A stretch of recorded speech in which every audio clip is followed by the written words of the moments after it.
യൂട്യൂബിൽ മോഷ്ടിച്ച ആഭരണം ഇട്ട് റീൽസ് ഇട്ടത് വൈറലായി, പിടി വീണു. കൽക്കട്ടയിലാണ് സംഭവം. കൽക്കട്ടയിൽ അവിടെ റീൽസ് ഇട്ട് കൂടെ ഷോ നടത്തുന്ന ഒരു ലേഡി, അവര് പൂർണിമ, 35 വയസ്സുണ്ട്, സുന്ദരിയാണ്, കാണാൻ കൊള്ളാൻ, മിടുക്കിയാണ്, നല്ലതായിട്ട് ഡ്രസ്സൊക്കെ ചെയ്യും. അങ്ങനെ യൂട്യൂബിൽ പ്രത്യക്ഷപ്പെടും, ചില റീൽസുകളൊക്കെ ഇടും. അങ്ങനെ ഒരു റീൽസ് വൈറലായി, വളരെയധികം ആൾക്കാർ കണ്ടു. അപ്പോൾ അതിൽ ഇവർ ധരിച്ചിരിക്കുന്ന മാല അത് തൻ്റേതാണോ എന്ന് അവിടെ ഒരു സ്ത്രീക്ക് സംശയം. അത് തന്നെയല്ല, അത് കണ്ടു കഴിഞ്ഞാൽ അടുത്ത റീൽസിനകത്ത് ഒരു മോതിരം, അവരുടെ ഒരു മോതിരം ഇട്ടിരിക്കുന്ന പോലെ തോന്നി. അവർക്ക് സംശയമായി.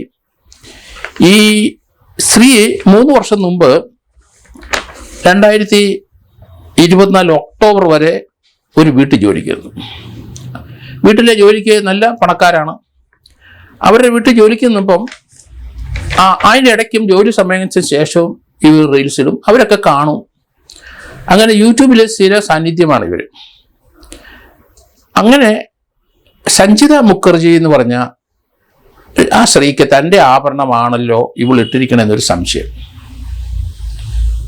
അവരുടെ ആഭരണം പരിശോധിച്ച് നോക്കി, അതിൽ അവരൊരു മാലയില്ല.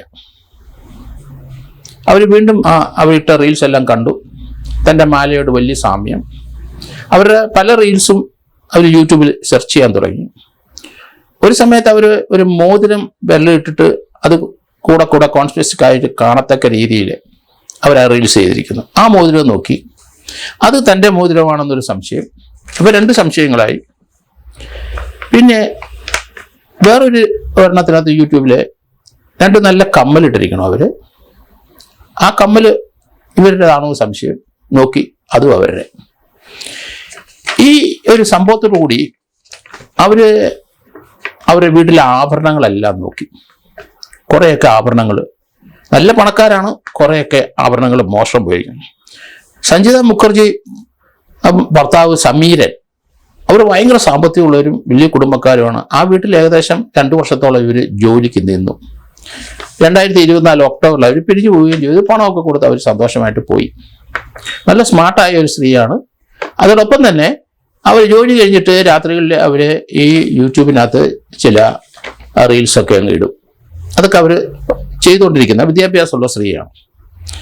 പക്ഷെ പോലീസിൽ ഇവർ കംപ്ലൈൻറ്റ് കൊടുത്തു. യൂട്യൂബിൽ ഷോർട്സ് ഇടുന്ന പതിവ് ഇവർക്കുണ്ടെന്നും അതിൽ കാണുന്ന ആഭരണങ്ങൾ തൻ്റേതാണ് എന്നും അവർ പോലീസിലെടുത്ത് പറഞ്ഞു. ഇവരെ വിളിപ്പിച്ചു. അവരവസാനം ഈ യൂട്യൂബിലെ ഈ ഷോർട്സ് കണ്ടോടുകൂടി അത് അഡ്മിറ്റ് ചെയ്തു. അപ്പം അവരുടെ കൈവശത്ത് നിന്ന് പോലീസ് ഇവരെ 2 കമ്മൽ, ഒരു മോതിരം, ഒരു മാല, പിന്നെ നോക്കിക്കഴിഞ്ഞപ്പം അവരുടെ ഭർത്താവിൻ്റെ ഒരു മോതിരം കൂടെ ഇട്ടിട്ടുണ്ട്. അവർ വേറൊരു ഷോർട്സിനകത്താണ് അത് കണ്ടത്. എന്തായാലും പോലീസിന് സംശയം തോന്നിയില്ല.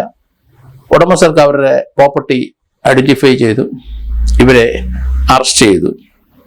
സഞ്ജിതയുടെ പരാതിയുടെ പുറത്ത് ഈ പൂർണിമ എന്ന യൂട്യൂബറിനെ പോലീസ് അറസ്റ്റ് ചെയ്തു. ആ സാധനങ്ങൾ റിക്കവറിയൊക്കെ ചെയ്തു.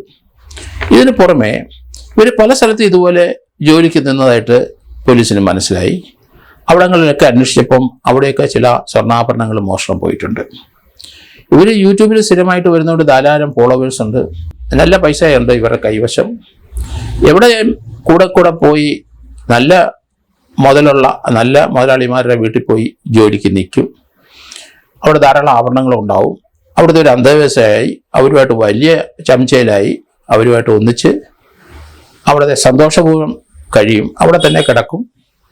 പക്ഷേ ഇതിനിടയ്ക്ക് രാത്രി കാലങ്ങളിൽ സൗകര്യം കിട്ടുന്ന സന്ദർഭത്തിൽ അവർ വെളിയിൽ പോകുന്ന സന്ദർഭത്തിലോ അത്യാവശ്യം സ്വർണ്ണാഭരണങ്ങൾ കവർച്ച ചെയ്ത് കൊണ്ടുപോയി.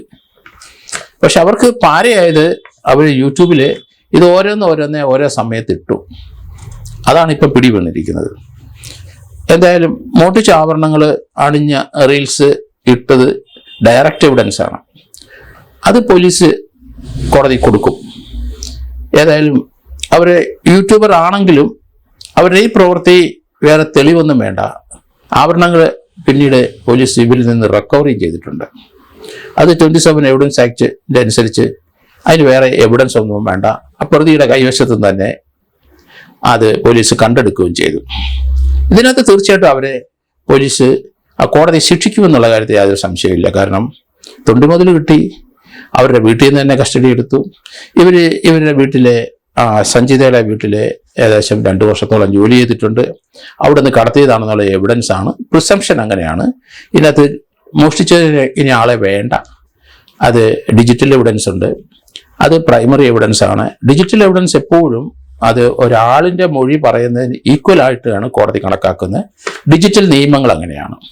യൂട്യൂബിനകത്ത് മോഷ്ടിച്ച ആഭരണങ്ങളും ഒക്കെ ഇട്ട് ഷൈൻ ചെയ്ത് അത് പിടിയിലാകുന്നത് വലിയ രസകരമായിട്ട് നമുക്ക് തോന്നുന്നുണ്ട്. കാരണം ഇതെല്ലാവർക്കും ഒരു പാഠമാകട്ടെ.